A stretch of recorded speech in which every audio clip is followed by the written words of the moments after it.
Hello, everyone. Welcome. So glad to be with you today. I'm Judy Samuelson, and I'm the head of the Business and Society program, which is one of the many programs of the Aspen Institute's offerings. And I'm delighted today to be here with Jeff Sonnenfeld, Yale School of Management, my alma mater, may I say, and a chance to kind of connect again with Jeff over a program that he's huge consequences for companies around the globe, I would say, at this point. And so it's a dynamic situation here, and we're going to delve into it. We have a half an hour set aside for conversation. I think we will take another 5 or 7 minutes to just answer a few questions. So if you're inclined, you could put questions in the Q&A box, and we'll be able to select a couple of those at the end just to tie things off. But Jeff, welcome. Hey, Judy. Glad to have you. Jeff I'm honored to be here. Well, good. Jeff is the Senior Associate Dean for Leadership Studies and the Lester Crown Professor in the Practice of Management at Yale SOM. So again, welcome. Jeff, let's kind of start back here. I'm going to presume that most people on this call are at least aware of what you're doing, and we'll have a chance to get into it a little bit more. But I just want to call out the piece that you had in the Times last week. At that point, the state of play, if I recall correctly, is you had some 800 companies that you were grading across kind of 5 categories designed to capture the nuances of what it means or what it should mean to have exited essentially the Russian economy, to no longer be investing in or selling goods or services in Russia. Is that a fair starting description? Exactly right. A perfectly apt description. And I'm just so honored to join with Aspen, of course, Institute, and to work with a great SOM alum as you are. But this is so nice to be before one crowd where I don't have to explain who Lester Crown was and the Lester Crown legacy. Exactly. Lester Crown is an Aspen Institute legend as well. So you have about calling out companies that are been slow to sever their ties completely. So I'm just curious how you would describe the state of play now. My question is, are the chess pieces here still moving around, or have companies kind of dug into their posture and are staying put? Are you actually seeing change happen within? One side of our team would like it to be more stable so we could relax, but as you anticipate in your question, in fact, it is as fluid as it was weeks ago, is with the public scrutiny, which we didn't intend to have this effect. We're delighted to have this effect, catalyzed an awful lot of movement. So we are still seeing, even as recently as when we did our test call 10 minutes ago to join in, we have a few more companies that have just moved. In fact, as I just said that, another one just moved here, I think, so we are getting platoons of public relations people and lawyers working with their top executives as they're hearing from customers, hearing from investors, and especially, which is interesting, hearing from their own employees on this front. There's a lot of movement. I want to come back to the question of employees, but let's pause that one for a second. So I'm going to go back to first principles here. What's the point of these boycotts? Are the boycotts and the disinvestment, who are you trying to speak to, and what are they intended to say? Is it really about kind of winning the hearts and minds here of the general population, kind of to upset the power balance, or is this intended to accomplish something else? What are you aiming at? It's your middle choice there. It's really upsetting the power balance.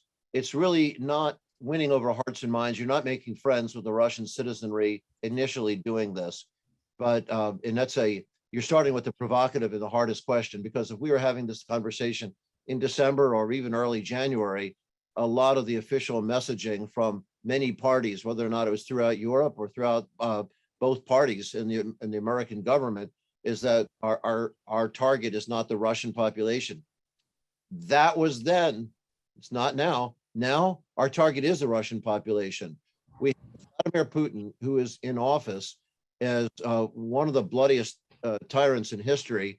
And of course, he's not as bloody as Adolf Hitler or Genghis Khan, but he's on a great path that way. And General Mark Milley, who is, as you know, chairman of the Joint Chiefs of Staff, has qualified him as the most dangerous human being in world history, because we've never had somebody this bloodthirsty that has nuclear power. thank goodness. Adolf Hitler didn't quite get it and didn't have a bottomless pit of oil resources as cash to fund it. So you either take on a tyrant like that with the bloody coercive force that they have by matching that force, which would be war, and World War III is too catastrophic as it potentially our last war ever to even talk about or think about now. So the other alternative is to try to freeze civil society the way Gandhi did, as you know, even stopped ambulances on the way to the hospital. It was very tough measures, but it was civil disobedience to the extreme.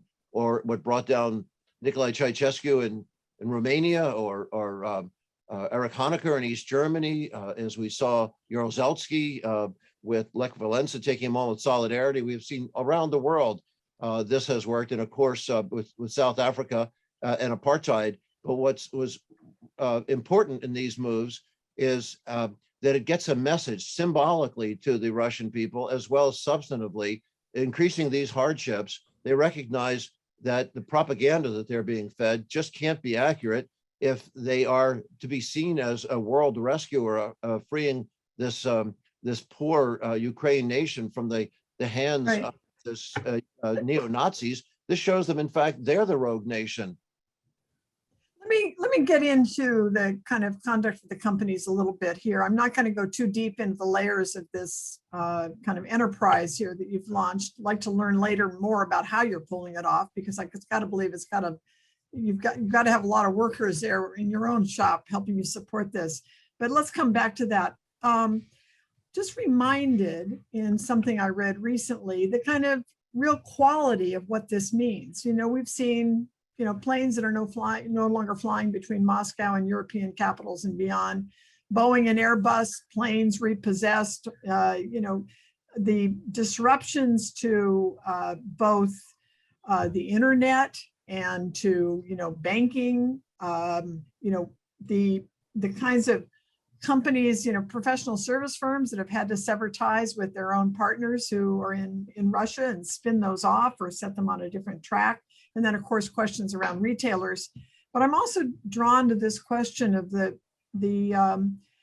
some of the cooperative ventures that have existed between universities and cultural institutions that, by and large, may have been doing something useful and good, and that we are no longer benefiting from that. I'm kind of stunned by the scale of all of this. And the other piece of it is the pace of change. If I think back on the Leon Sullivan and his campaign for the boycott of South Africa, that took years to mount. And this started happening, as these things can, within a matter of hours and days. So what would you say that has surprised you about this reaction or not? Like, are you seeing this could you have predicted the scale of this? No, the viral nature of this is remarkable. I would not have seen this coming. I knew Reverend Leon Sullivan. I'm from Philadelphia. I knew his operation industrialization centers. When we joined the GM board, it was very exciting. But as he brought out those Sullivan principles, they were controversial. Many companies joined, but not all initially. As you'll recall, it was IBM and Coca-Cola joined, General Motors, but there were plenty who fought it until the 11th hour. And you're right, it was years. And it didn't work as well intended as they were, because the South African government frustrated the use of those principles to have blacks and whites in equal conditions working side by side in South Africa. So that led the business community, shockingly, to take on these voluntary business blockades. And it was over the objection of President Ronald Reagan, as were the governmental sanctions. Oddly enough, it was like a 77-22 vote in favor of these sanctions, but it was overriding Reagan's veto. And who led the override? None other than Mitch McConnell and Bob Dole, who said Reagan was wrong. It was kind of shocking back then. But that was sort of a goal then, is to try to have that kind of impact that civil society can make a huge difference working this way without any government coercion. So that's pretty impressive. But that was 200 companies. Now we're looking at on our list, we have about 1,200 companies that we've chronicled, and easily 700 of them have dramatically curtailed their operations. With actually over 610 of them actually have pulled out, which is amazing. That let alone is three times what we saw in South Africa, and so that's when the list started, the first thing we saw, Judy, was there were a couple of companies that you and I, given our interests for a long time on this frontier, would never have predicted they were the first movers. It was big oil, and the professional service firms that would usually jump off a cliff to avoid any kind of political controversy, let alone geopolitical conflict, and then big tech. Is there a quick answer to those two and why you think they did move quickly? Those two examples, oil and professional services. And then the third big one was big tech. The device makers and social media and things. Well, is that the technology companies, of course, have certainly gotten a black eye in terms of public scrutiny lately. This gave them an opportunity to come clean, and they also. It's interesting that I think they moved quickly on this. On oil, some cynics might argue, and I admire the oil for moving so fast, because they left like BP, 25 billion on the table, 6 billion Shell, and 7 or 8 billion by Exxon. It was stunning. They have never, at least rarely, been considered on the leading edge of social change initiatives. And then the professional services, if you're asking about why, the oil, you might wonder if there are some oligarchical complications in their, they wanted to sever ties quickly before they got any reputation problems from any oligarchical past, say, at some of those companies. But in the case of professional services, it wasn't their investors, because we went public with our list early in March, and the companies that were in the bad guy list, their stock crashed anywhere from 12 to 33%. On a market when the market was slightly down, it really crashed with these companies. But and consumer boycotts, of course, the late movers were fashion and fast food and apparel and fragrances and packaged goods were surprisingly late to move on this initiative, but they did listen to their customers. The ad agencies were way late, shockingly, the experts on brand management. But professional service firms, they don't feel investors, they don't feel the consumers. Why did they move? It was the internal communications, and we got gobs of them coming our way of their own employees. Yeah. But not exclusively Gen Z. In one case, 3 vice chairs of a major professional service firm threatened to quit and get others to move with them if they were just ashamed of the companies having anything to do with supporting Russia and Putin's war machine. So even given all of this, and we will come back to employees, we're not clear that this is going to work. That the hope of effecting change by making the regime a pariah and horribly disrupting their economy. There's a lot of news reports that Russian people are still standing with President Putin. We know that there are plenty of large countries with billions of consumers who are also standing firm. So it makes me, with the comparison with South Africa, the question that I end up asking myself is this about a moral stance or a tactical one? It's both moral and tactical. They are inextricably intertwined, and they're not mutually exclusive. When you talk to Tim Snyder, of course, the great Yale political historian, expert on tyranny, and some others out there, there were some great Russian experts on the news shows over the weekend, challenging some of the supposed experts in academia that are not consistent here, is that are reading those public opinion polls suggesting that Putin will rallying around him. What Tim Snyder and others are saying, are they crazy? Who can be that naive to believe those public opinion polls? Who's going to, in a country where you get a 15-year sentence for using the word war, when some stranger calls you on the phone, are you going to attack Putin? No. So you're not getting the honest response there. Putin is not in power because he's legitimately popular. He kills off all opposition or imprisons it, and same with any alternative press in the newspapers. He's there because of the sense of coercion that he has, but also there's complicity from the general public. You may remember Jacob Goldhammer's book in 1996 on Hitler's willing executioners, saying that the Third Reich wasn't a triumph only for the power of Adolf Hitler, but it was also the complacency of the German public.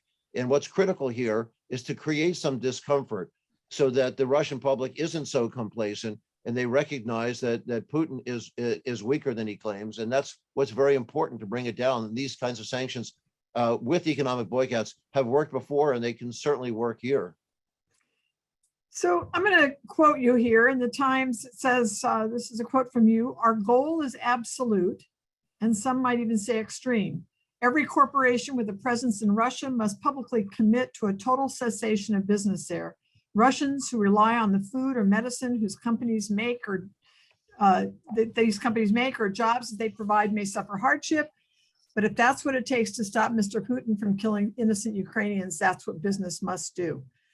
There are a lot of examples that we could use to kind of explore the nuance here, but I was drawn to the example of IKEA, which Alan Murray wrote about in his column last week, where he talked about IKEA, which has built up, I think, a $2 million annual sales in Russia, and whose CEO said that the right way to respond was not obvious.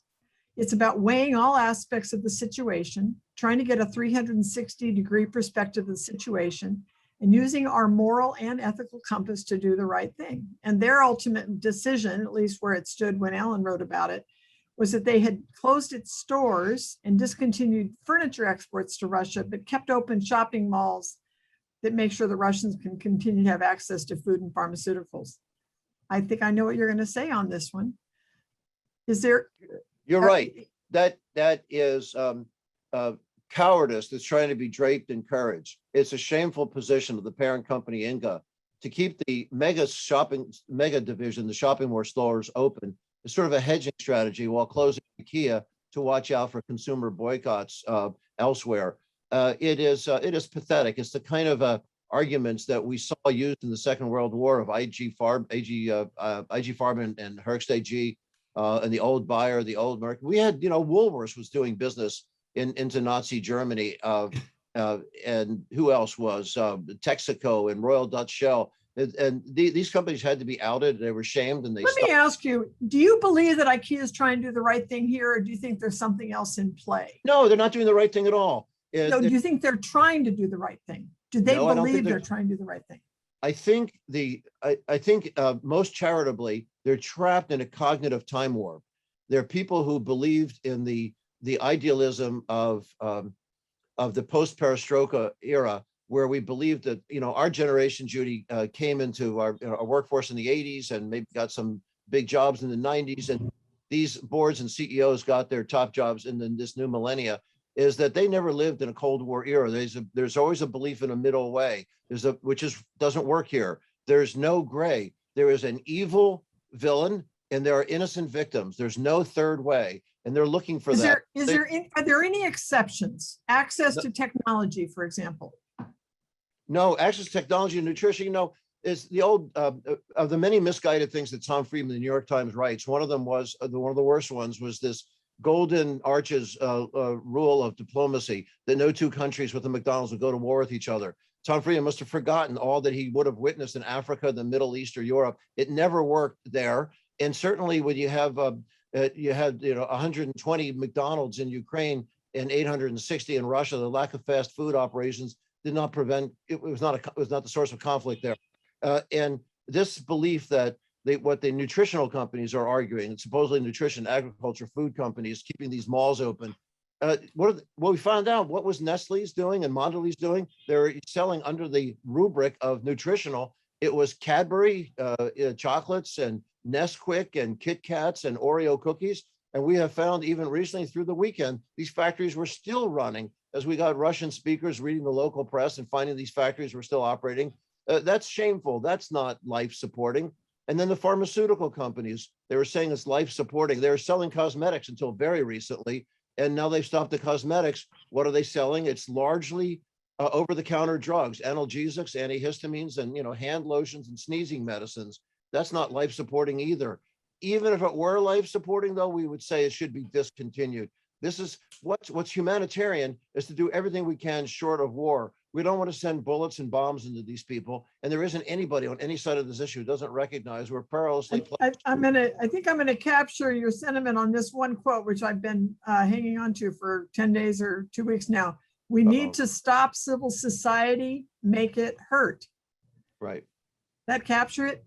I want to talk about accountability here and start to broaden this conversation, maybe to kind of what this might suggest about the future of corporations who are going to be managing this problem for a long period of time. But there's a long line of things that could emerge as being kind of another kind of litmus test of whether or not corporations, from what you're saying, are doing the right thing or not. Interested in the role of employees here. You talked about in professional service firms. If we slightly broaden the conversation from the Ukraine to the work you did on, CEOs that, stand for democracy and the voter repression, or the results of post January 6th, the number of companies that hit a pause button on political spending because their employees were calling out that the money was going to the 147 members of Congress that were that had refused to certify the election. These are also complicated questions. And then we have more recent example of employee voice, and those were all, but in both of those situations, we know that employees played a huge role in advancing the commitment of these corporations. And then we have these recent examples of employee voice from the pro-union votes at Starbucks and Amazon, for example. So kind of what are you seeing from your vantage point? Do you think the employees are they as big an accountability mechanism as investors, for example? They could be bigger.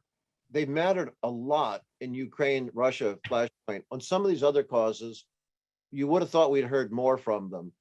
There's been a great reliance on the CEOs who moved early on to ensure the largest and freest elections we've had in American history. They're very proud of it, with paid time off at thousands of employers and allowing millions of employees to work that couldn't have voted before, and also having hundreds of thousands of volunteers at the polling places, thanks to these enlightened employers.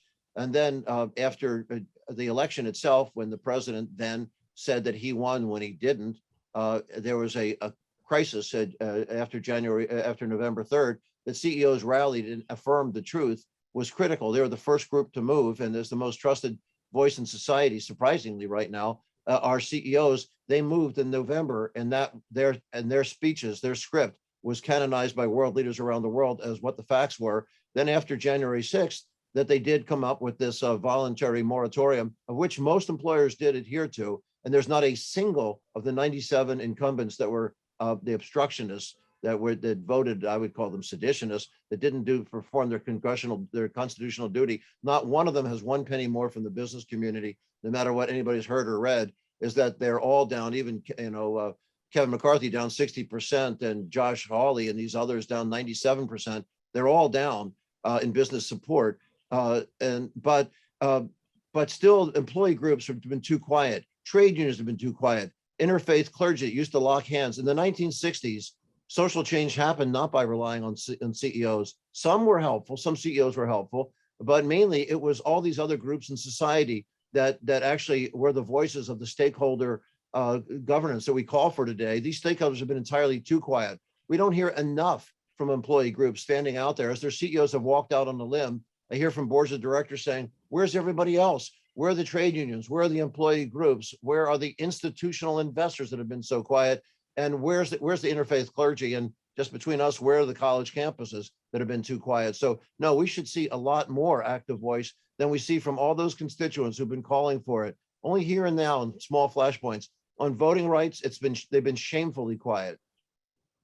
Jeff, let me ask you about a kind of another aspect of this, the complexity of managing companies today. Are we going to see issue fatigue in essence? What does your crystal ball say about this? Is this an exceptional event, or in fact, will it empower those who are going to expect that business leaders ought to exit China because of the horrible genocide against the Uyghurs? Or is that just too big to fail example? We can't allow China to exit. What do you predict this will put in play?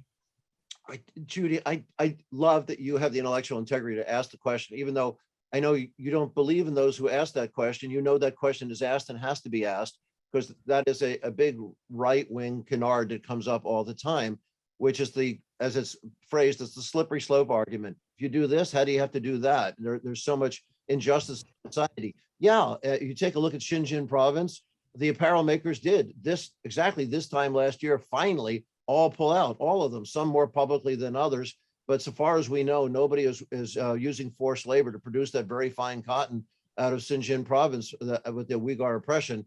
But still, as you take a look at injustice around the world, there are all kinds of crises.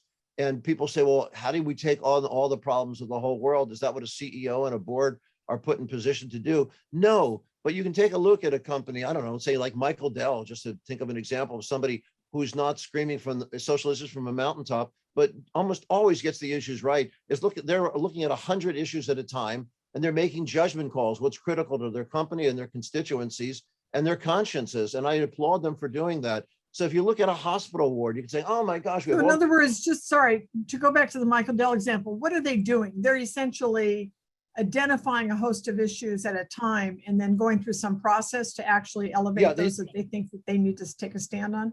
Employees in the boards, they work collaboratively to figure out what are the issues that matter most to their Texas anchoring. And you can imagine those flashpoint and national and global issues that matter to them in terms of having faith in society, faith in markets. And that's where they've taken the stands they have on voting rights and vaccines and other things that really matter to them. If you look at a hospital, there's an emergency ward. They don't say, oh, we're not going to take all these gunshot victims and not going to take car accidents and not going to deal with pandemics and all the rest, because we have all these cancer patients and things that too much trouble out there. We're just going to shut down the emergency ward. No, they use triage. They make decisions. And if you look at mass slaughter, that is without debate, so much worse to have these moms with babies in their arms being machine gunned down, waiting in bread lines, and having train stations and children's, orphanages and hospitals bombed.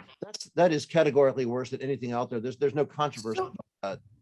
So thank you. I'm going to ask you one more question, and then we'll take 5 to 10 minutes, depending on how it goes, to pose some questions from our audience today. But before we close out this part, I just want to mine a little bit this kind of yawning questions about business as an agent of change and forging democracy or supporting democracy at home. I've been thinking a lot about this and trying to understand where there may be a narrative that binds these events together. From where I sit, shareholder primacy is alive and well. Issues regarding, tax avoidance and the design of CEO pay and the growing use of contract workers, one of the many contributors to inequality. I think that it's hard to imagine that our own democracy can continue to flourish against business norms that continue to produce haves and have-nots and widen the gap. And so I'm kind of curious if that's on your radar, and is there something that brings these two together, or is that a totally different struggle? And, we'll live to see another day whether or not we really make progress there. Well, there are a lot of things in that great question. And one important. Too many. Well, but very important. One big chunk, which we can't get into today, is on the outrageous income and wealth disparities. That's a big question of injustice in society, and that has to be tackled. And then the next time, if I ever get a chance, invited back, or at least some future discussion that Aspen has with somebody much better than I am, that's got to be discussed more. But the notion of all these problems out there in society. In my first book, Corporate Views of the Public Interest, is that I think I still look like that, which is really pathetic. A lot like that. When I was working behind enemy lines at the evil Harvard Business School, I was at Reckless Indiscretion of Youth. It was taking a look at corporate engagement in social issues, and businesses have been there. The founding generation of the Business Roundtable really believed in it. They lost their way for a long period of time. But they're back now, whether or not it's immigration reform. There's no group that's doing anything better than the business community have been trying to do unsuccessfully on that front, or taking a look at gun safety issues, or taking a look at so many critical issues. Those bathroom bills of gender discrimination. It wasn't any politician that got rid of those, but it was the CEOs of Walmart, AT&T, UPS, and the heartland of industrial America that got together to fight back these silly wedge issues. Tocqueville perhaps said it best. When he took a look at this country in 1840 and democracy in America, he didn't just talk about the spirit of voluntarism, which we like to celebrate, but he took a look at something he called social capital. That's not a new term. People think that was coined 2 years ago. He said it's as valuable as financial capital, that we need social harmony and trust to function. Free markets require that. You have to have faith in our system, and that's what CEOs come together. This is why when people say, oh, get back in your lane, that is the lane of a business leader, understanding the social context of business, What do they think their lane is? The breakdown lane? They must take a look at a sense of fairness, how rules work, and an equal playing field and justice in society for people to believe in our system.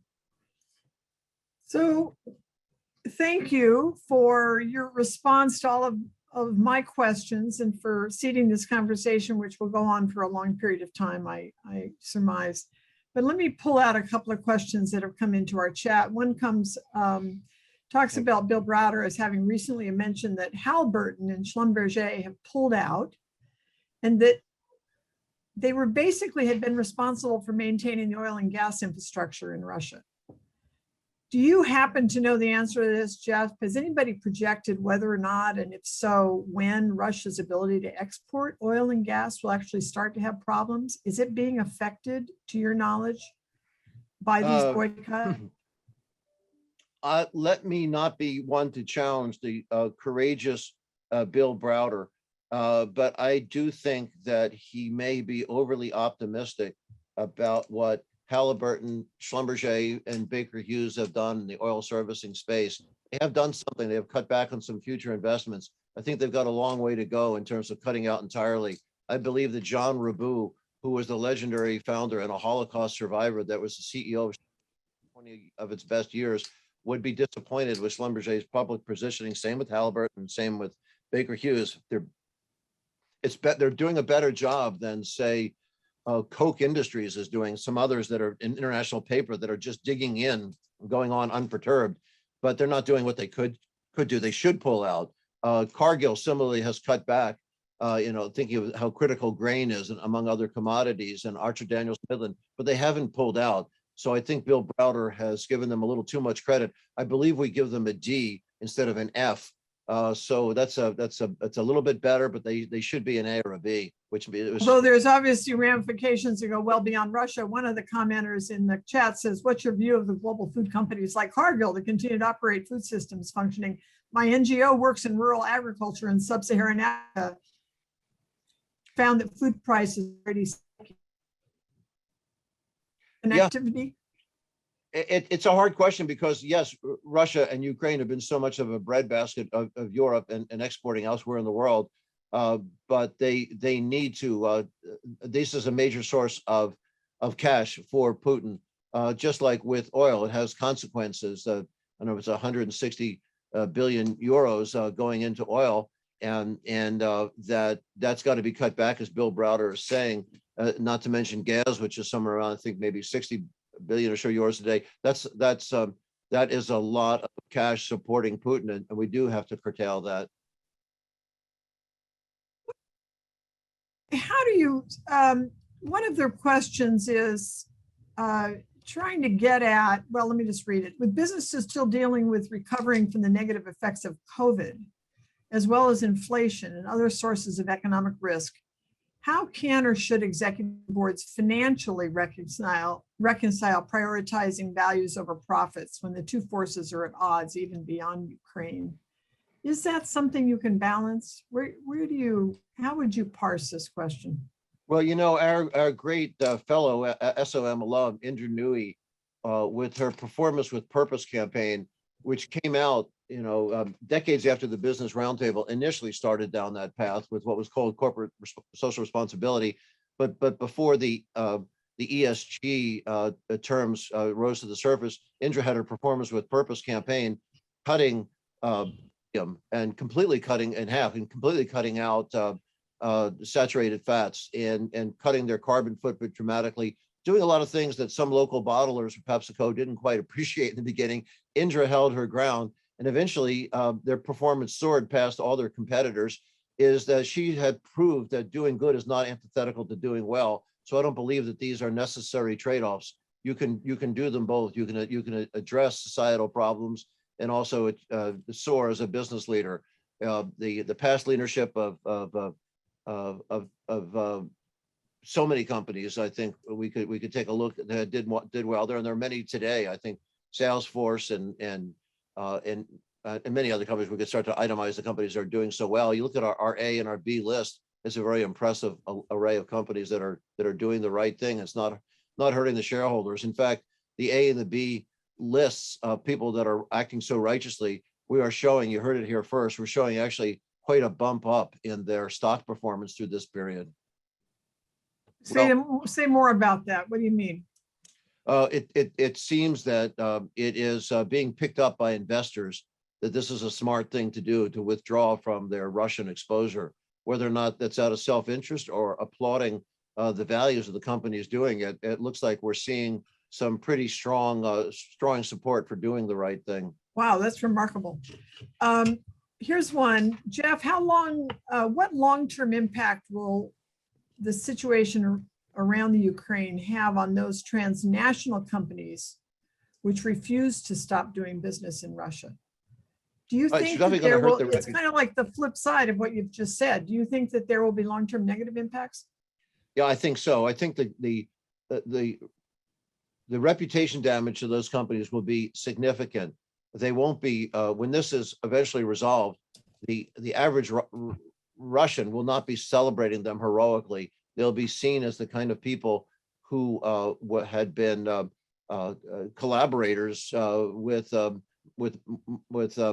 Marshal Pétain, in France, or Quisling in Norway. That these will not be seen as heroic companies. They'll be seen as self-interested at best, if not even corrupted by the cruelty of Putin. So they won't, and the individual reputations of those executives have quite a stain on their CVs and their resumes for cooperating with them. I should mention earlier, by the way, that the oft-quoted Milton Friedman attributed to the 1970 magazine, New York Times Magazine, that he never said that the shareholder is the only concern of management. In fact, he used the term social amenities to understand the requirement for social community contribution of business leaders, and that the right wing regularly jumps over that with some laissez-faire archetype they try to create out of him.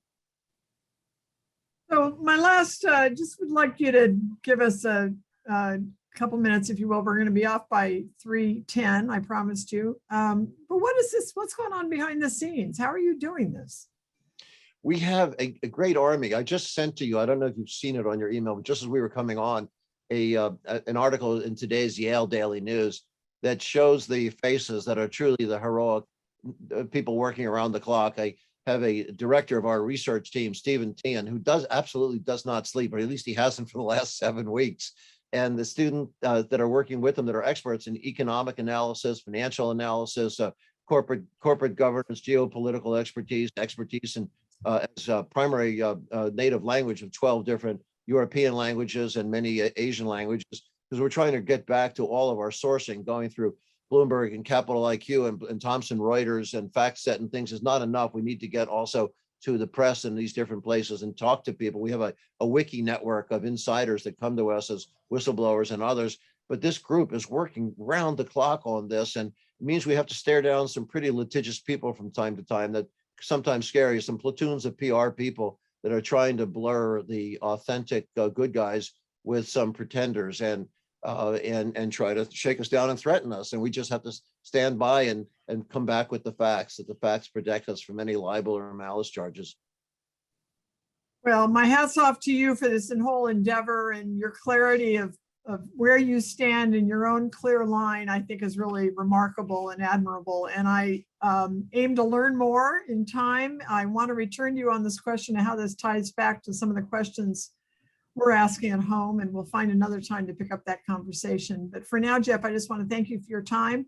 Thank you to a generous audience for sticking with us today and for contributing a lot to the conversation through your questions. I will make note of some of them and maybe try to answer some of them offline or spin them to Jeff so he has a chance, or his staff has a chance to do so, because there's a few more that we didn't get to. But Jeff, thanks, Judy and team. I'm most honored. Thank you very much. Bye-bye.